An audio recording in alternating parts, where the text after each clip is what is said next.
یہ سفر کا مہینہ ہے تو اس میں ایک غلط فہمی ہے، لوگ اس کو منحوس سمجھتے ہیں. یہ بھی وہمی ہونے کی دلیل ہے انسان کے. جس چیز کے منحوس ہونے کی کوئی شریعت میں دلیل نہیں ہے، نہ کوئی اس کی سائنٹیفک دلیل ہے نہ شریعت کی. کوئی سائنسدانوں نے تحقیق کی ہو کہ اس مہینے میں کچھ مخصوص قسم کی ریز نکلتی ہیں تو بھی ہم مان لیں کہ چلو بھائی سائنسدان کہہ رہے ہیں. اور سائنسدان نہیں کہتے تو پھر ہمارے پاس ایک دوسرا ذریعہ کیا ہے؟ پیغمبر کی بات، بلکہ وہ پہلا ذریعہ ہے. سب سے پہلے پیغمبر کی بات. تو پیغمبر صلی اللہ علیہ وسلم سے بھی سفر کے بارے میں کہیں بھی نہیں ہے کہ منحوس ہے. اسلام میں نہ کوئی دن منحوس نہ کوئی مہینہ منحوس. برکت والے دن تو ہیں جن میں اضافی برکتیں ہیں، نحوست کسی دن میں نہیں ہے.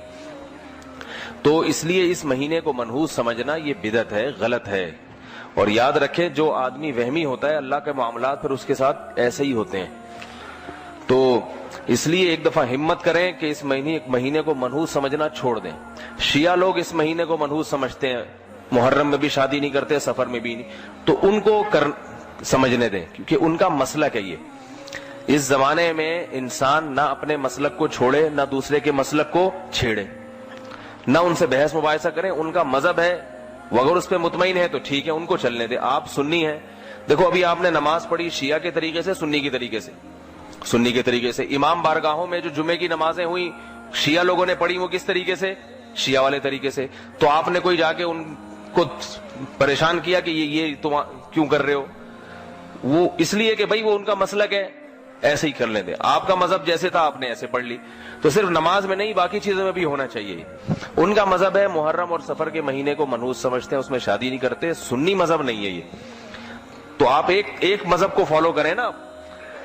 اور یہ بھی یاد رکھیں کہ جس چیز کے منحوس ہونے کی دلیل نہیں ہے تو اس میں پھر ایسا کام کرنا چاہیے تاکہ آپ کے عقیدے کی اصلاح ہو. دیکھو بنی اسرائیل کو اللہ نے گائے ذبح کرنے کا حکم دیا ہے. کوئی اور جانور بھی تو کہہ سکتے تھے ذبح کرو.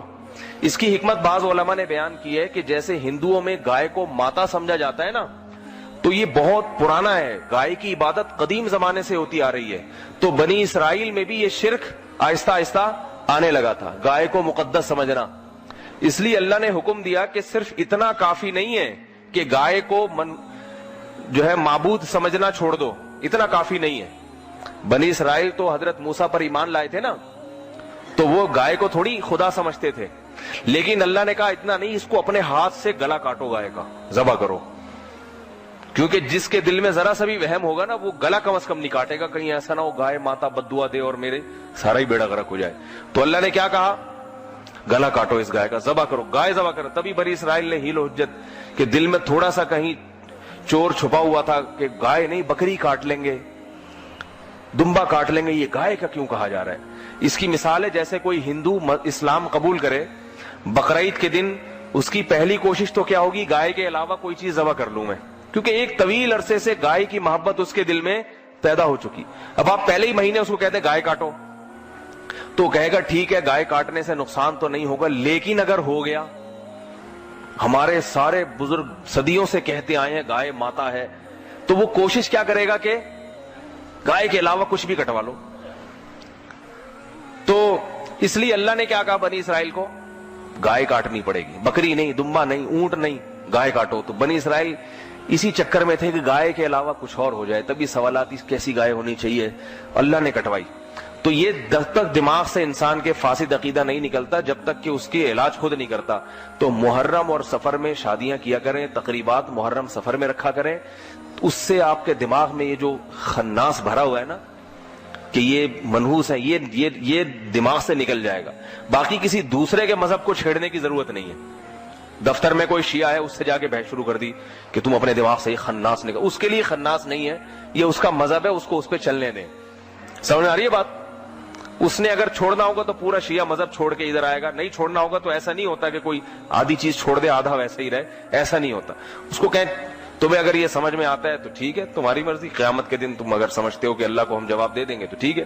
تو یہ میں بار بار بتاتا ہوں، یہ جو دور چل رہا ہے یہ اختلاف اور فتنوں کا دور ہے. اس میں کسی کو چھیڑ چھاڑ کی کوشش، کیونکہ تھوڑا سا چھیڑیں گے نا وہ بہت چھڑ جاتا ہے. پھر آدمی کسی کو ذرا سا آپ نے اگر یوں کر کے ابھی چھیڑ کے دیکھیں کسی نمازی کو باہر، ذرا سا چھیڑیں گے پھر دیکھیں وہ آگے سے ہاتھا پائی، تو وہ افورڈ نہیں کر پاتا آدمی. پھر تھوڑا بھی نہ چھیڑے, اپنے کام سے کام رکھیں. جو آپ سے ہدایت لینے کے لیے آ رہا ہے, جیسے آپ لوگ تو خود مجھ سے یہاں آئے ہیں نا سیکھنے کے لیے, بیان سننے کے لیے, تو میں پھر آپ کو بتا رہا ہوں, کبھی ایسا نہیں ہوتا آپ کے گھر جا کے میں نے آپ کو خود سے چھیڑا ہو کہ یہ سفر میں شادی کیوں نہیں کر رکھی, اتنی ربیع الاول کی ڈیٹ کیوں لی ہے بچی کی آپ نے. جب میں نے آپ کو بیان میں سمجھایا تھا کہ سفر منحوس نہیں ہے, تو پھر ربیع الاول تک چھلانگ لگانے کی کیا ضرورت تھی؟ کبھی آیا کسی کو؟ بھائی پھر جو آپ ربیع الاول میں کریں, آپ کریں ہی نہیں سرے سے شادی, ساری زندگی کمارے رہیں, ہماری صحت پہ کوئی اثر نہیں پڑتا. صحیح ہے نا؟ تو چھیڑ چھاڑ کا زمانہ نہیں ہے. البتہ اپنے عقیدے پر کم از کم مضبوط رہیں. محرم اور سفر میں شادیاں کیا کریں. تقریبات جو بھی جائز تقریبات ہوتی ہیں محرم سفر میں, اس کو نحوست کا تصور دماغ سے نکال دیں بالکل. اور پھر اگر اللہ نہ کرے کوئی شادی ناکام ہو گئی محرم کی وجہ سے, یعنی محرم کی وجہ سے تو نہیں ہوگی, محرم میں کیا اور شادی ناکام ہو گئی اتفاق سے, تو یوں نہ کہیں کہ محرم کی وجہ سے ہوئی ہے. یہ سوچیں جس کی ربیع الاول میں ہوئی تھی اس کی کون سی کامیاب ہوئی ہے.